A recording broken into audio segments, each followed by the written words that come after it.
रणधीर ठाकुर संस्कार ठाकुर के पिता और रामजी लाल जी ठाकुर के सबसे बड़े बेटे रणधीर ठाकुर बिल्कुल अपने पिता की छवि हैं।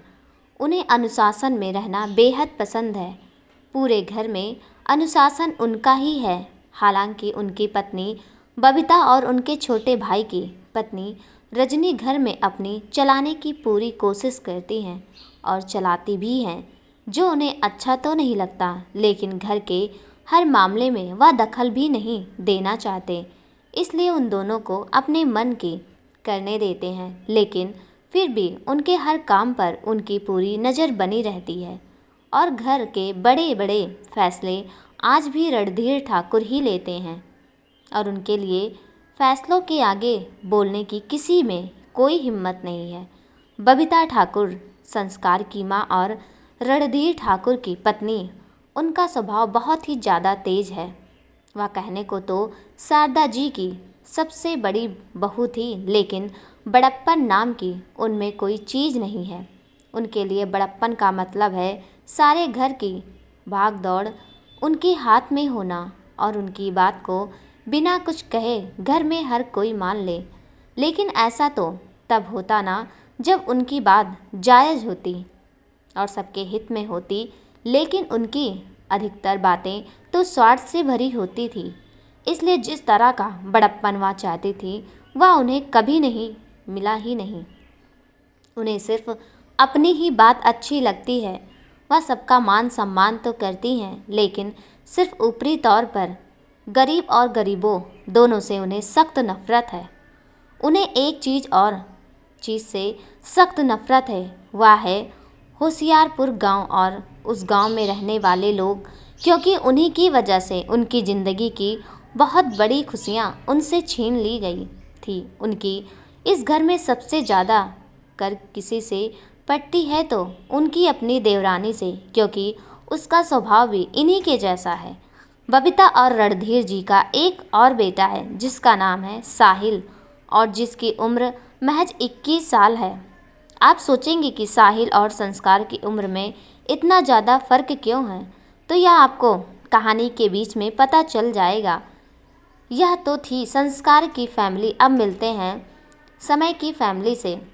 सुधीर ठाकुर रामजी लाल ठाकुर के दूसरे बेटे, यह भी बिल्कुल अपने बड़े भाई की तरह ही हैं। एक अच्छे इंसान हैं।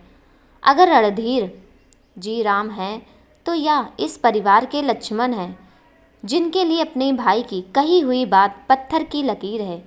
ये अपने बड़े भाई को अपने पिता जितना ही मान सम्मान देते हैं। इन्हें परिवार को बांध कर रखना भी आता है और अपने माता पिता की इज्जत करना भी। परंतु इनकी ज़िंदगी में एक सबसे बड़ी कमी है, वह है एक समझदार और अच्छे जीवन साथी की। ऐसा नहीं है कि उनकी शादी नहीं हुई है और उनकी पत्नी नहीं है। उनकी शादी भी हुई है और उनकी पत्नी भी है, लेकिन जैसे जीवन साथी की उन्होंने कामना की थी, वैसा एक गुण भी इनकी पत्नी में नहीं है। रजनी ठाकुर यह है इनकी पत्नी और बबीता जी की सबसे बड़ी हमराज और हमदर्द भी। बबीता जी और रजनी जी दोनों का ही स्वभाव बिल्कुल एक जैसा है। दोनों को ही सिर्फ अपनी बात ही अच्छी लगती है, इसलिए इन दोनों की इस घर में आपस में सबसे ज़्यादा पड़ती है और दोनों को ही गरीब और गरीबी से नफरत है। सुधीर जी और रजनी जी के दो बच्चे हैं। बड़ा बेटा समय, जिससे आप लोग पहले ही मिल चुके हैं, और छोटी बेटी है सालू, जिसकी उम्र फ़िलहाल 21 साल है। वो अपनी पढ़ाई पूरी कर रही है। उसका रिश्ता उसकी मर्जी से ही शहर के एक बहुत ही अच्छे परिवार में तय कर दिया गया है, लेकिन शादी उसकी पढ़ाई पूरी होने के बाद ही होनी तय हुई है। शुरू में रजनी जी और बबीता जी दोनों को ही सालू के रिश्ते से भी आपत्ति थी, क्योंकि वह उसकी शादी अपने पसंद किए हुए लड़के से करना चाहती थी। लेकिन सुधीर जी और रणधीर जी के लिए सालू की पसंद उतनी अहमियत रखती है जितनी उनकी खुद की पसंद। उन्होंने अपनी तरफ से लड़के की पूरी जांच पड़ताल की थी और जब उन्हें कोई कमी नज़र नहीं आई तो उन्होंने हंसते हंसते सालू का हाथ उसकी पसंद के हाथों में दे दिया और धीरे धीरे करके रजनी जी और बबीता जी ने भी उनके इस रिश्ते को अपना लिया। इतनी जल्दी रिश्ता तय करने के पीछे बहुत बड़ी वजह थी, क्योंकि शारदा जी नहीं चाहती थी कि बच्चे अपनी कच्ची उम्र में कोई गलत कदम उठा जाएं। इसलिए उन्होंने उन दोनों के रिश्ते को एक जायज़ नाम दे दिया था। और सबसे रामजी लाल के सबसे छोटे सपुत्र हैं सुजीत जी। अपने बड़े भाइयों का मान सम्मान करना और उनकी बात मानना इनका सबसे बड़ा और परम कर्तव्य है। यह दोनों भाइयों के लिए बिल्कुल हनुमान जैसे हैं। इनका स्वभाव घर में सबसे अलग है। ये बहुत ही ज़्यादा हंसमुख स्वभाव के हैं और इनकी पत्नी है राधिका, और वह भी बिल्कुल इन्हीं के जैसे हैं, हंसमुख और नरम दिल। यह दोनों ही एक जैसे हैं। इन दोनों ने लव मैरिज की थी। दरअसल यह दोनों एक ही कॉलेज में पढ़ते थे और पढ़ते पढ़ते कब दोनों की पसंदगी प्यार में बदल गई या उन्हें पता नहीं चला। और जब पता चला तो दोनों ने ही अपने अपने परिवार के सामने अपनी पसंद जाहिर कर दी, और परिवार वालों ने भी कोई कमी ना देखकर इस रिश्ते को अपनी रजामंदी दे दी। यह दोनों बहुत ही मस्त मौला और खुश मिजाज लोगों में से थे, इसलिए इन्हें घर और घर के लोगों से कोई खास फर्क नहीं पड़ता था। यह लोग अपनी दुनिया में मस्त है, ना किसी के फटे में टांग अड़ाते हैं और ना ही किसी की बातों का बुरा मानते हैं। इनके 2 बच्चे हैं और दोनों की ही शादी हो चुकी है। दरअसल इनका कोई बेटा नहीं था, जिसका इन्हें अभी कभी कोई मलाल भी नहीं है। इनकी 2 बेटियां हुई थी, और वो भी जुड़वा, रीमा और सीमा, जिनकी उम्र 24 साल है। और सुजीत जी ने समय रहते ही अपनी दोनों बेटियों की शादी उनकी पसंद से ही कर दी थी, और वह दोनों ही बेटियां अपने अपने परिवार में बेहद खुश भी हैं। इनकी दोनों ही बेटियां विदेश में सेटल हैं और कभी कभार ही अपने परिवार से मिलने आती हैं, लेकिन यह फिर भी बहुत खुश हैं, क्योंकि अपनी जिम्मेदारियों से मुक्त हो चुके हैं और अपने जीवन को भरपूर एंजॉय कर रहे हैं। दिल्ली के सबसे खूबसूरत और पॉश इलाकों में से एक इलाका वसंत विहार, नाम तो आप लोगों ने सुना ही होगा। एक बड़ा सा घर, बंगला तो नहीं था, लेकिन इसे बहुत बड़ा घर जरूर कह सकते हैं। और इसके दरवाजे के एक तरफ लिखा है ठाकुर निवास। सबसे पहले बड़ा सा दरवाज़ा, जहाँ पर चौकीदार खड़ा अपना काम कर रहा था। दरवाजे से शुरू होता है एक रास्ता, जिसके दोनों तरफ छोटा सा बगीचा है, और यह रास्ता खत्म होता है घर के अंदर जाने वाले दरवाजे पर। दरवाज़ा खोलते ही घर में बड़ा सा लिविंग रूम, जिसके बीचों बीच बैठने के लिए बड़ा सा सोफ़ा और उसके सामने रखी हुई कांच की बड़ी सी टेबल। एक तरफ बड़ी सी रसोई, जिसमें घर की महिलाएं मिलकर काम करती हैं, और बाकी की तरफ कमरे बने हुए थे। सब बड़ों के कमरे नीचे ही थे और बच्चों के ऊपर। और नीचे एक बड़ा सा मंदिर था, जिसमें राधा कृष्ण की सफ़ेद रंग की बड़ी और बेहद खूबसूरत सी मूर्ति थी। यह घर है रामजी लाल ठाकुर और उनकी पत्नी शारदा ठाकुर का, जो यहाँ पर अपने तीनों बेटों को और उनके परिवार के साथ रहते हैं। रामजी लाल ठाकुर दिल्ली के जाने माने लोगों में से हैं। हालांकि वो कोई अरबपति बिजनेसमैन तो नहीं थे, लेकिन फिर भी एक सामाजिक व्यक्ति तने उन्होंने अपने संबंध सभी से इतने अच्छे बनाए थे कि हर कोई उनका मान सम्मान आज भी करता है। उन्होंने अपने जीवन में अच्छा पैसा कमाया और साथ ही इज्जत भी। समाज में उनका एक ओहदा आज भी, और उनका व्यापार भी अच्छा खासा है, जिसे उनके जाने के बाद अब उनके बेटों के साथ साथ उनके पोते भी संभाल रहे हैं। सुबह के लगभग 5:30 बजे उनके घर का बगीचा, जिसमें तुलसी का पौधा लगा हुआ था, और उस तुलसी के पौधे में एक लड़की सफ़ेद रंग का अनारकली सूट पहने, सिर पर लाल रंग का दुपट्टा रखे, हाथ में लोटा लिए जल दे रही थी। सूर्य पूरी तरह से निकला नहीं था, लेकिन उसकी लालिमा पूरी धरती पर बिखरी हुई थी, और वो लालिमा उसके खूबसूरत और प्यारे चेहरे की चमक को और बढ़ा रही थी। सुबह सुबह जो उस खूबसूरत चेहरे को देख ले तो उसका पूरा दिन खूबसूरत हो जाए, ऐसा था वह खूबसूरती और मासूमियत से भरा चेहरा। लेकिन क्या फ़ायदा ऐसी खूबसूरती का, क्योंकि जिसके लिए यह खूबसूरती है वह तो उसके पास ही नहीं है। यह लड़की है वसुंधरा। सुबह 4 बजे उठना, उसके बाद घर का काम करना और अपने रोज के काम निपटा कर पूजा पाठ करना, यह थी उसकी रोज की सुबह की दिनचर्या। पूजा पाठ का समय उसका खुद का समय होता था, जिसमें वह खुद से बातें किया करती थी या खुद के बारे में कुछ सोचा करती थी। अक्सर इस वक्त वह अपने उस अतीत को याद करती थी, जिससे शायद वह याद करना भी चाहती थी या नहीं भी करना चाहती थी।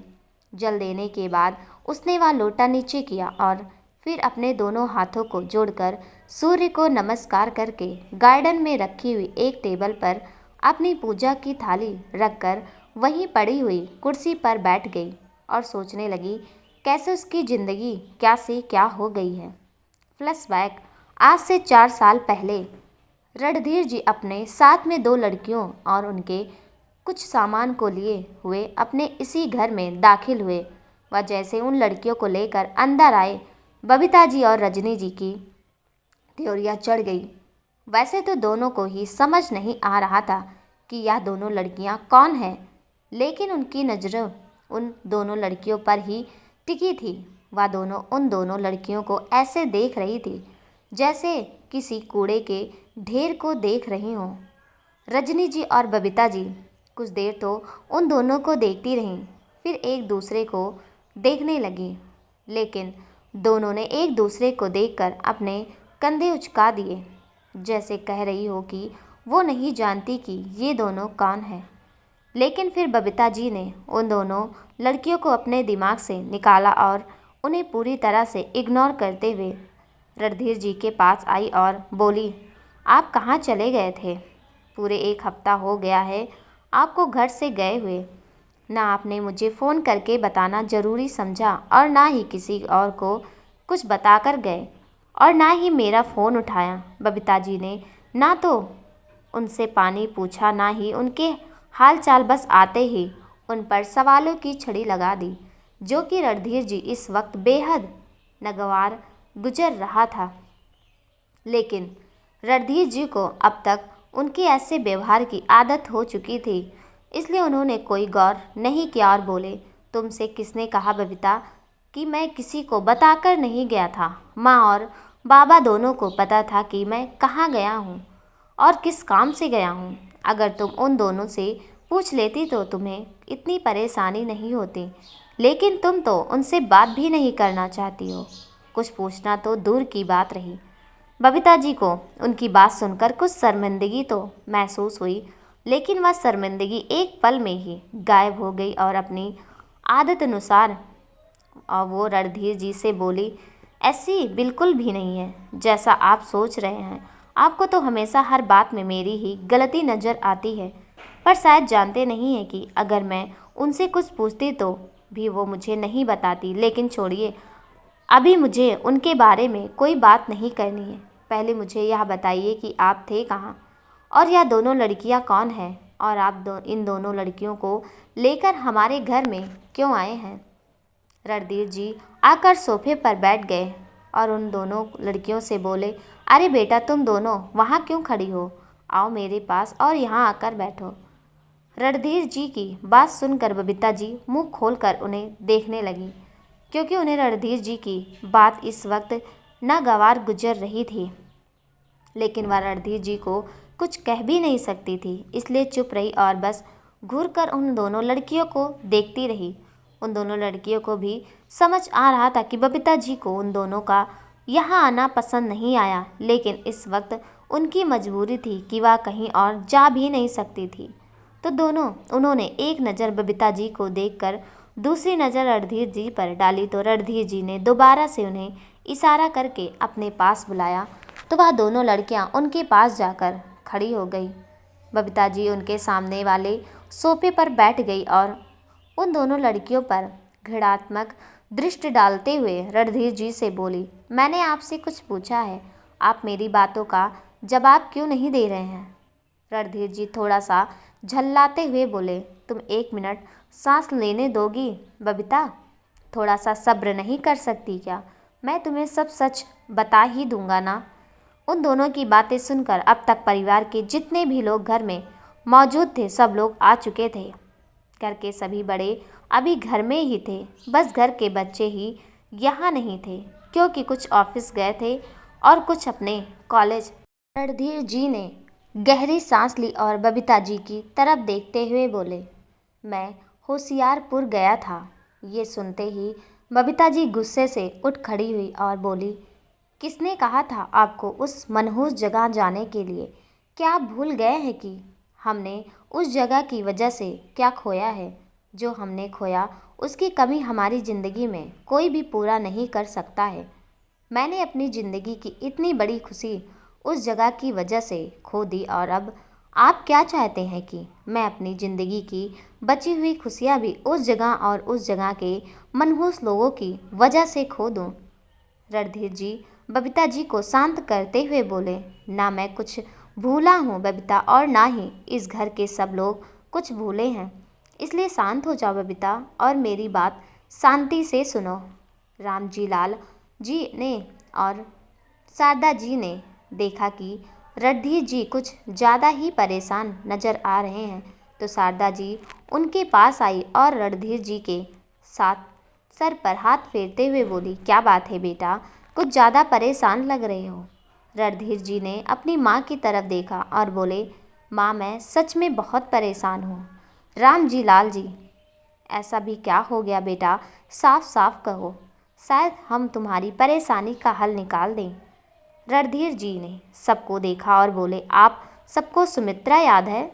सुमित्रा का नाम लेते ही सब लोग किसी को याद करने लगे और सबके चेहरे पर हल्की सी मुस्कुराहट आ गई, लेकिन बबीता जी का चेहरा कड़वाहट से भर गया और वह गुस्से से बोली, भला अब उसे क्यों याद करना? आप सुमित्रा का नाम कितने सालों बाद इस घर में क्यों ले रहे हैं?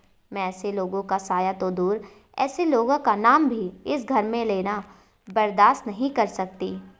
वो और कुछ कहती उससे पहले सुधीर जी बोले, भाभी आप ऐसा क्यों कह रही हैं? मुझे तो समझ नहीं आता, ऐसा आखिर उसने आपका बिगाड़ा क्या था जो आप उससे इतनी खार खाती हैं?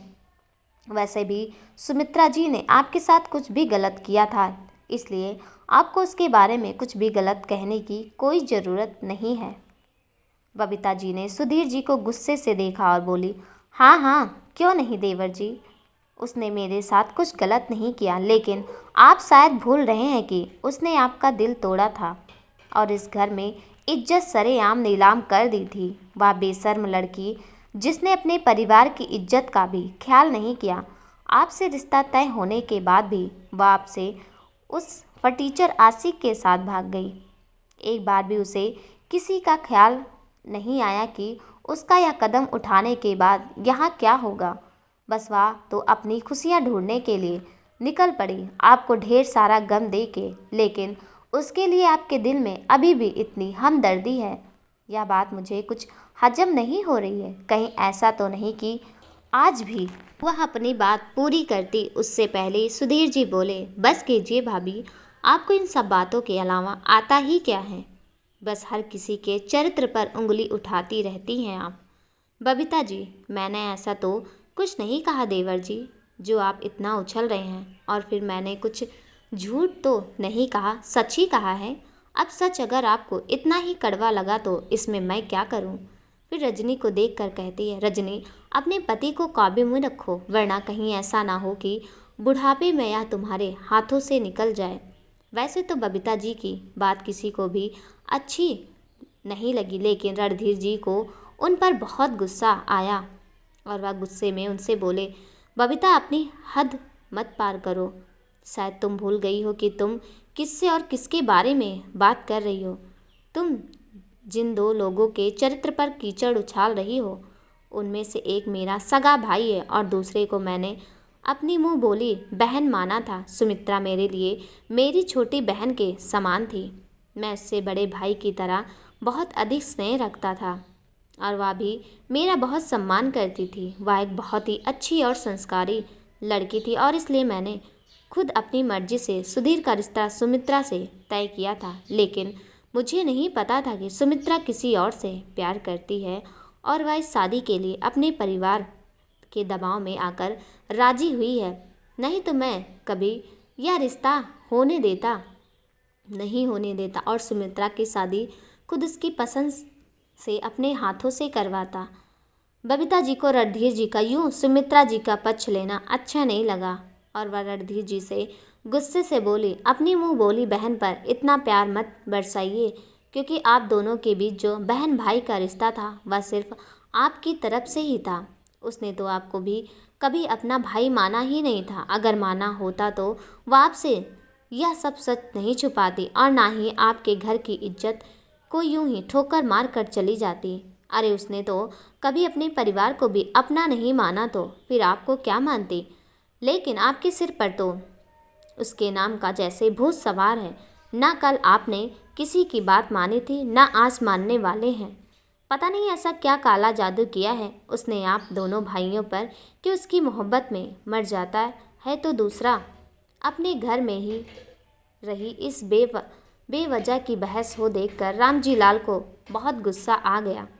बबीता जी की जहर बुझी बातें तो किसी को भी अच्छी नहीं लग रही थी, लेकिन सुमित्रा जी के बारे में इतनी खराब बातें सुनकर उनका गुस्सा अपनी हद पार गया और वो उनकी बात के पूरे होने से पहले चिल्लाते हुए बोले, बस बबीता बहू, बस अब बहुत हो गया। अब तुम्हारी बात सुन रहे हैं, इसका यह मतलब नहीं है कि तुम जो मुंह में आए वो बोले जाओ। तुम शायद ये भूल गई हो कि तुम इस घर की बहू हो, जिन्हें शब्दों की मर्यादा का ध्यान रखना चाहिए। शारदा जी भी राम जी लाल जी का साथ देते हुए बबीता जी से बोले, हम शुरू से जानते हैं कि तुम सुमित्रा जी को पसंद नहीं करती, लेकिन इसका मतलब यह नहीं कि तुम उसके चरित्र पर यूं कीचड़ उछाले जाओ।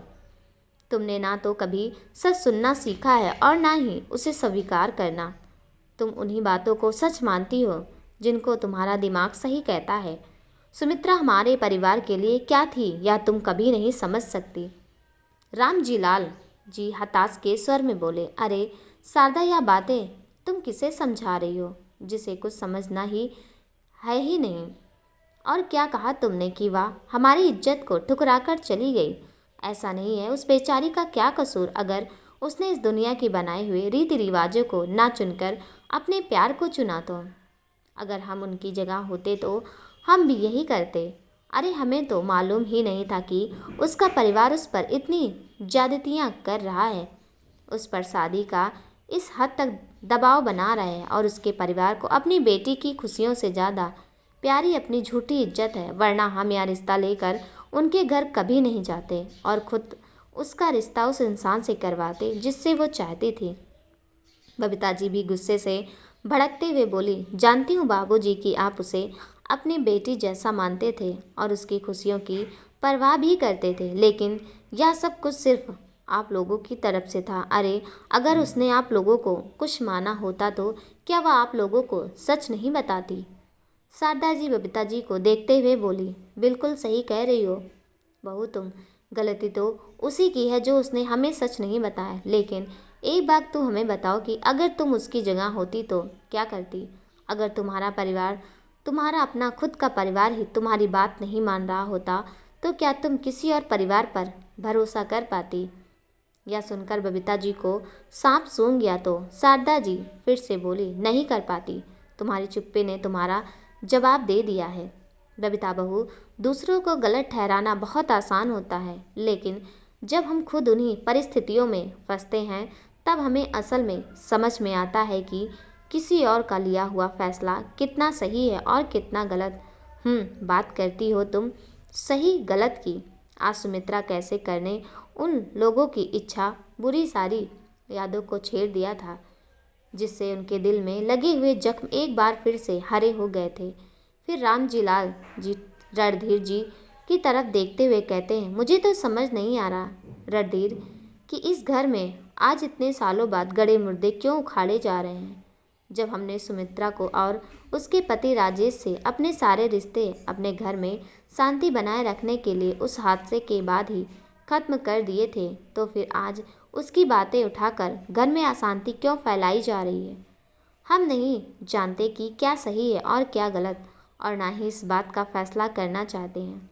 बस हम इतना जानना चाहते हैं कि आखिरकार बात क्या है और आज तुम सुमित्रा का जिक्र क्यों कर रहे हो। रणधीर जी ने राम जी लाल जी की तरफ देखा और बोले, बाबा, क्या दोनों लड़कियां देख रहे हो? अपने साथ खड़ी हुई उन दोनों लड़कियों की तरफ इशारा करते हुए रणधीर जी ने कहा। तो सबकी नज़रें उन दोनों लड़कियों पर उठ गई तो रणधीर जी बोले, या दोनों सुमित्रा और राजेश की परछाई हैं। ये सुनते ही इन दोनों लड़कियों के लिए वहाँ मौजूद लोगों में से कुछ की नज़रों में प्रेम और वात्सल्य का सागर उमड़ आया, तो कुछ की नज़रों में नफरत का। शारदा जी उन दोनों को देखकर बहुत खुश हुई। आज उनके बेचैन दिल को काफ़ी सुकून मिल रहा था। उन्हें लग रहा था जैसे उनके सामने उनकी मुँह बोली बेटी सुमित्रा ही खड़ी हो। उन्होंने इशारे से उन दोनों लड़कियों को अपने पास बुलाया तो वो दोनों लड़कियां रणधीर जी की तरफ देखने लगीं। रणधीर जी ने भी इशारा किया तो वह दोनों शारदा जी के पास चली गई और शारदा जी ने उनके चेहरे को अपने हाथों में भरकर उन्हें ढेर सारा प्यार किया और बोली, तुम्हारा नाम क्या है बेटा? इतने दिनों बाद प्रेम और वात्सल्य का सहारा मिलते ही वसुंधरा और सुहानी दोनों का रोना छूट गया। वैसे तो उन दोनों ने खुद को बहुत मजबूत बना रखा था, लेकिन कहते हैं ना कि जब हमें कोई प्यार का सहारा देता है तो उसमें हमारा बड़े से बड़ा दर्द भी बह जाता है। उन दोनों को रोता देखकर शारदा जी ने उनके आंसू पोंछे और बोले, नहीं बेटा, रोते नहीं, यह भी तुम्हारा ही घर है।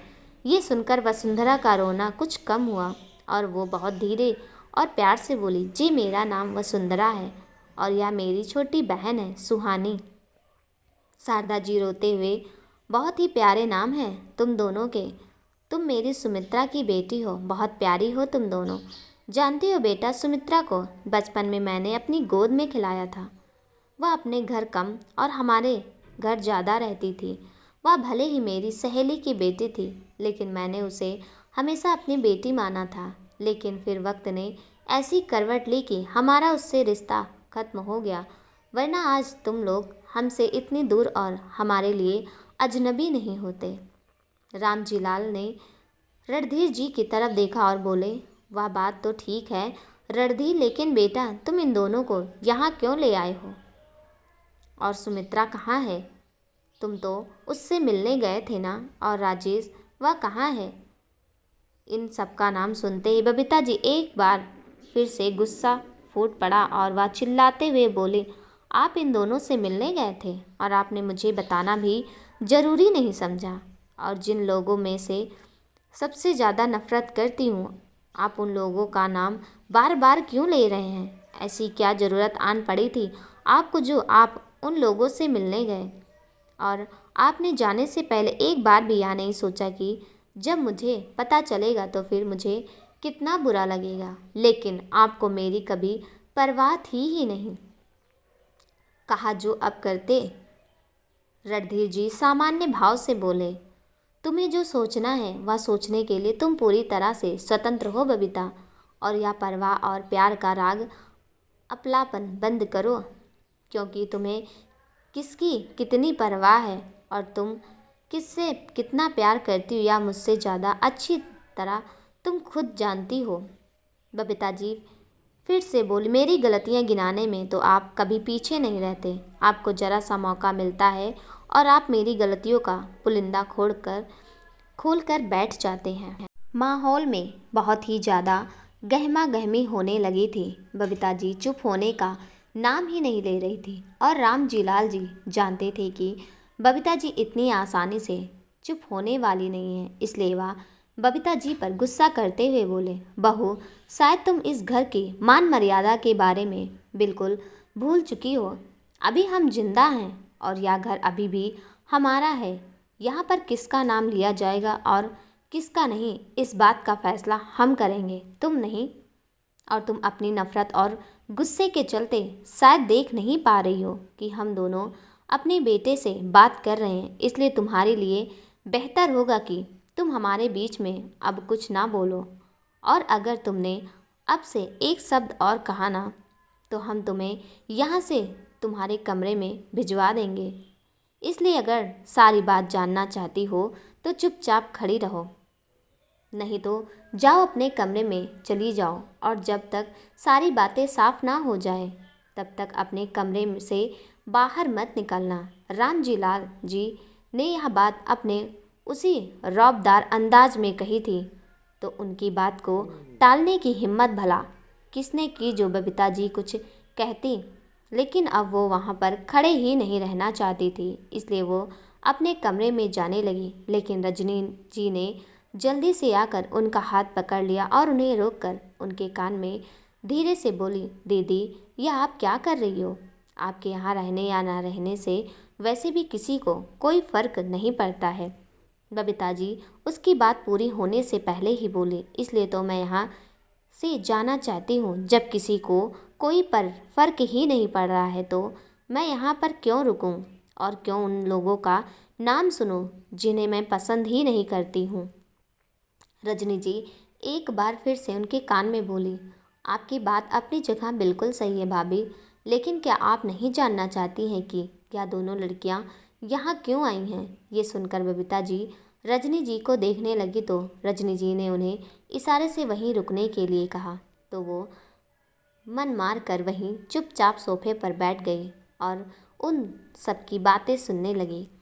और फिर रणधीर जी सबको अपनी बात बताने लगी। रणधीर जी, माँ पिछले हफ्ते मेरे पास वसुंधरा का फ़ोन आया था कि सब सुमित्रा की तबीयत बहुत ज़्यादा ख़राब है और वह एक बार मुझसे मिलना चाहती है। वसुंधरा ने मुझे पूरी बात नहीं बताई थी, लेकिन उसकी आवाज़ में जो घबराहट थी उसे मैं बहुत अच्छे से समझ गया था। मेरे मन में बुरे बुरे ख्याल आ रहे थे और बार बार कुछ गलत होने की आशंका हो रही थी, इसलिए मैं उन लोगों से मिलने के लिए तुरंत ही होशियारपुर के लिए निकल गया और आप लोगों को भी बताकर भी गया था कि मैं होशियारपुर जा रहा हूँ। लेकिन मैंने आपको यह नहीं बताया कि मैं काम के सिलसिले में नहीं बल्कि सुमित्रा जी से मिलने जा रहा हूँ। फिर वह एक पल के लिए रुके और बबीता जी के तरफ देखकर बोले, और किसी और को बताना मैंने इसलिए ज़रूरी नहीं समझा क्योंकि मैं जानता था कि कोई मुझे जाने ही नहीं देगा, क्योंकि शायद किसी के अंदर की इंसानियत बहुत पहले ही बिल्कुल ख़त्म हो चुकी है। घर में मौजूद सब लोग रणधीर जी की कही बात का मतलब समझ रहे हैं, लेकिन कोई भी इस बात के बीच में बोलकर बात को बढ़ावा नहीं देना चाहता था, इसलिए सब लोग खामोश रहकर रणधीर जी की बात सुनते रहे। बबीता जी भी यहाँ बैठना तो नहीं चाहती थी, लेकिन अब तो वह भी ये जानना चाहती थी कि आखिर रणधीर जी होशियारपुर गए क्यों थे और वो इन दो लड़कियों को यहाँ क्यों ले आए हैं। इसलिए मन मार कर वह भी वहाँ बैठ रही।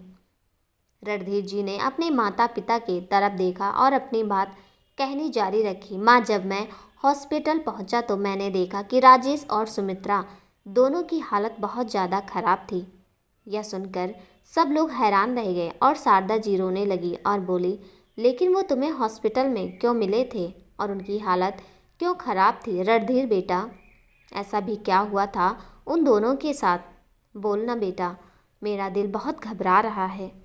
रणधीर जी शारदा जी का हाथ पकड़ा और उनसे बोले, माँ प्लीज़ आप शांत रहिए। अगर आप इस तरह से करेंगे तो आपकी तबीयत खराब हो जाएगी और मैं कुछ भी नहीं बता पाऊँगा।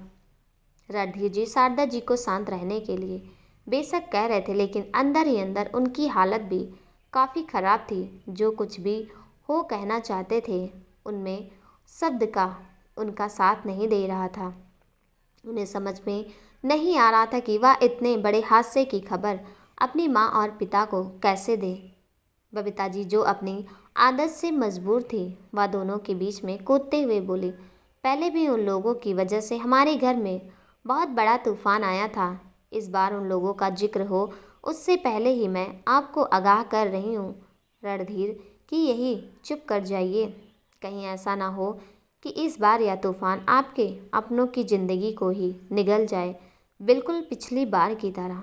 यह सुनकर रणधीर जी ने अपनी आंखें कसकर बंद कर ली, क्योंकि कहीं ना कहीं बबीता जी की बातों में एक सच्चाई थी, लेकिन सब कुछ बताना उनके लिए बेहद ज़रूरी था। वह शब्दों की तलाश कर रहे थे, लेकिन शब्द उनका साथ नहीं दे रहे थे। इधर वसुंधरा ने जब रणधीर जी की ऐसी हालत देखी तो उसने एक गहरी सांस ली और रणधीर जी के कहने से पहले ही हिम्मत जुटाकर बोली, एक्सीडेंट हुआ था उनका। वो लोग पापा के किसी जानने वाले की शादी से लौट रहे थे कि रात के अंधेरे में एक ट्रक ने उनकी गाड़ी को जोरदार टक्कर मार दी, जिस वजह से इतना कहकर वसुंधरा चुप हो गई, क्योंकि इससे आगे के शब्द तो उसके गले से भी नहीं निकल। सभी यह सब कहते कहते उसे वह सब कुछ याद आ गया था जो इन कुछ दिनों में उसके ऊपर गुजरा था, और वो रोने लगी, जिस वजह से उसका गला चौक हो गया था। अब उसे समझ आ रहा था कि क्यों रणधीर जी यह सब नहीं बता पा रहे थे, क्योंकि शायद उनका दर्द भी उसके ही जैसा था। शारदा जी ने प्यार से उसके सिर पर हाथ फेरा और अपने गले से उसे लगाकर चुप कराने लगी। अपनी बहन को रोता देखकर सुहानी भी रोने लगी। राधिका रसोई घर से जाकर दोनों बहनों के लिए पानी ले आई और फिर उन दोनों को पानी पिलाकर उनको बड़ी ही मुश्किल से चुप कराया। जब थोड़ा सा माहौल शांत हुआ तो राम जी लाल जी रणधीर जी से बोले, अब वह दोनों कैसे हैं बेटा? क्या आप भी वहाँ होशियारपुर में हैं या फिर तुम उन्हें दिल्ली ले आए हो? रणधीर जी बहुत दुखी होते हुए बोले, काश कि उन दोनों ने मुझे यह मौका दिया होता बाबूजी। राजेश तो जैसे बस मेरे आने का ही इंतजार ही कर रहा था। मैं जैसे ही उनसे मिलने उनके वार्ड में पहुंचा तो वो मुझे देखकर मुस्कुराए तो, लेकिन कुछ कहने सुनने से पहले ही उसने अपनी आखिरी सांसें ली और वह हमेशा हमेशा के लिए छोड़कर चला गया। यह सुनते ही शारदा जी तो बहुत ज़ोर से रोने लगी। वहीं राम जी लाल की आंखों से भी आंसू टपक ही गए। वहाँ पर मौजूद सब लोगों की आंखों में आंसू थे। शारदा जी रोते हुए अपनी कांपती आवाज़ में बोले, और सुमित्रा? वाह वाह। और शारदा जी का सवाल सुनकर रणधीर जी की आंखों से भी आंसू बहने लगे थे, लेकिन वह जानते थे कि इस वक्त उन्हें खुद को मजबूत रखना बेहद ज़रूरी है। इसलिए वो खुद की संयमित करते हुए आगे बोले, उसके बाद मैं सुमित्रा से मिलने गया। उसकी हालत भी कुछ खास ठीक नहीं थी। मैंने डॉक्टर से बात की तो मुझे पता चला कि सुमित्रा के पास भी बहुत ज़्यादा समय नहीं है, इसलिए मैं जल्द से जल्द उससे मिलने गया। मैं जब उसके पास पहुंचा तो वह भी अपनी आखिरी सांसें ही ले रही थी। उसने जल्दी से अपनी इन दोनों बच्चियों को मेरी जिम्मेदारी पर सौंपी और फिर इस दुनिया को अलविदा कह दिया। कहते कहते वह भी बिलख पड़े और घर में मौजूद सब लोगों का रो रो कर बहुत बुरा हाल था। हालांकि सुमित्रा से सब लोग बहुत पहले रिश्ता तोड़ चुके थे, लेकिन वह रिश्ता सिर्फ ऊपरी तौर पर तोड़ा गया था। दिल से घर के बड़े आज भी सुमित्रा से जुड़े हुए थे और सुमित्रा का जाना आज उनके दिलों को भी तोड़ गया था। रणधीर जी ने खुद को शांत किया और बाकी सबको भी शांत रहने के लिए कहा, क्योंकि वो आगे भी कुछ कहना चाहते थे। लेकिन उससे पहले बबीता जी बोली, वो ऐसा कैसे कर सकती है? माना कि राजेश तो अनाथ था, लेकिन उसके तो माता पिता भाई बहन सब थे। वह इन दोनों बच्चियों की जिम्मेदारी अपने घर वालों को भी तो सौंप सकती थी, तो फिर इन्हें हमारे मत्थे पड़ने का क्या मतलब है? बबीता जी की बात सुनकर सब लोग हैरानी से उनकी तरफ देखने लगे। किसी को यकीन नहीं हुआ कि बबीता जी इस तरह के वक्त में भी इस बात कर सकती है, लेकिन उनसे कुछ भी कहना पत्थर से सिर फोड़ने के बराबर था। इसलिए किसी ने उनसे कुछ नहीं कहा। रणधीर जी भी इस वक्त बबीता जी से खास बहस नहीं करना चाहते थे, लेकिन वह खुद को शांत करते हुए बोले, बबीता, तुम बात को समझने की कोशिश नहीं कर रही हो। तुम अच्छे से जानती हो कि वह लोग सुमित्रा और उसकी बच्चियों को किसी भी कीमत पर नहीं अपनाएंगे। बबीता जी बिफरते हुए बोली, क्या मतलब है आपकी बात का? अगर इन्हें वो लोग नहीं अपनाएंगे तो और कौन अपनाएगा? चाहे तो वो माने या ना माने, लेकिन है तो ये दोनों लड़कियां उनके परिवार की ही ना। और अब जब इनके सर पर से इनके माँ बाप का साया हट गया है तो उन लोगों को तो इन्हें पनाह देनी ही होगी। और अगर वो लोग ऐसे समय में अपनी जिम्मेदारियों से पल्ला झाड़ रहे हैं तो फिर हम ही क्यों अपनाएं इन्हें? अरे ये तो उनका खून है। जब उन्हें ही अपने खून की परवाह नहीं है तो फिर हम कैसे इन्हें अपने घर में रख सकते हैं? मतलब वो लोग तो इनके अपने होते हुए भी इन्हें अपने घर में ना रखें और हम ज़बरदस्ती अपने गले में जिंदगी भर के लिए घंटी लटका लें। रणधीर जी बेचारगी से बोले, बबीता, क्या सही वक्त है इन सब बातों का? बबीता जी गुस्से से रणधीर जी से बोली, हाँ बिल्कुल यही सही वक्त है इन सब बातों का। एक तो आप बिना पूछे इन दोनों लड़कियों को यहाँ ले आए और अब इन्हें यहाँ रखने की बात कर रहे हैं, तो मैं कैसे चुप रह जाऊँ। रणधीर जी एक बार फिर शांति से बबीता जी को समझाते हुए बोले, लेकिन मैं इन दोनों बच्चियों को कहीं और छोड़ भी नहीं सकता, या दोनों यहीं इसी घर में रहेंगी। बबीता जी गुस्से से खड़ी होते हुए बोली, अगर या दोनों यहाँ रहेंगी तो मैं इस घर में नहीं रहूँगी और यह मेरा आखिरी फैसला है। अब आप सोच लीजिए कि आपको इन दोनों लड़कियों को इस घर में रखना है या फिर अपनी पत्नी को। राम जी लाल जी गुस्से से बोले, बबीता बहू, कितनी बार समझाएं तुम्हें कि जबान संभाल कर बात किया करो। यह घर मेरा है और इस घर में कौन रहेगा कौन नहीं, इस बात का फैसला भी मैं करूँगा। सुमित्रा तुम्हारी दुश्मन हो सकती है, हमारी नहीं। अगर तुम मुझसे बेवजह की दुश्मनी पाल कर बैठी हो तो हम तुम्हारी दुश्मनी की सज़ा इन दोनों बच्चियों को बिल्कुल भी नहीं देंगे। या दोनों बच्चियां तो इसी घर में रहेंगी। अब तुम्हें यहाँ रहना है या नहीं, या तुम्हारी मर्जी है। रामजी लाल जी की बात सुनकर बबीता जी हैरान रह गई। उन्हें यकीन नहीं हुआ कि वह उन दोनों लड़कियों के लिए उन्हें भी घर से बाहर निकाल सकते हैं। वह गुस्से से वहाँ से उठकर चली गई तो रजनी जी भी उनके पीछे पीछे चली गई।